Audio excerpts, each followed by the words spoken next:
Congress party చచ్చిపోతుందని ఆమె ధైర్యం చేయలే. కానీ ఎంత ప్రెషర్ వచ్చినా ఆంధ్రప్రదేశ్లో కాంగ్రెస్ పార్టీకి భారీ నష్టం జరుగుతుందని తెలిసినా, కేంద్రంలో అధికారం యొక్క ఇబ్బంది అవుతుందని తెలిసినా, తెలంగాణ మన బాధని చూసి దగ్గర చూసిన తల్లి, సో 1200 మంది పిట్టర్లకి కాల్చుకొని చచ్చిపోతే ఇట్స్ ఎ జెన్యున్ ఇష్యూ అని, పార్టీకి ఎంత నష్టం జరిగినా సరే అని ఆమె ధైర్యం చేసి ఇచ్చింది. So we should be always thankful ఉండాలి. Okay. So Rajesh Mamidipalli brother, శనివారం రోజు జంతర్ మంతర్లో జరిగే కాక్రోచ్ దాని గురించి చెప్పండి బ్రదర్. కొంచెం నాకు తెలియదు బ్రదర్, తెలుసుకున్నాక చెప్తా అది ఏంది అనేది. సీతయ్య పొట్ల, తెలంగాణలో నేను ఉన్నారా అయ్యా, తెలంగాణలోనే నేను పుట్టి పెరిగిన, మా సిద్దిపేట. ఓకే, సిద్దిపేటలో మా అమ్మ నాయన నేటికి ఉంటారు. ఓకే, మా చెల్లెలు కూడా ఉంటుంది.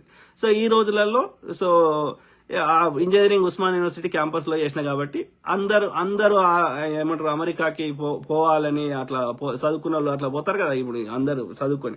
సో అందరు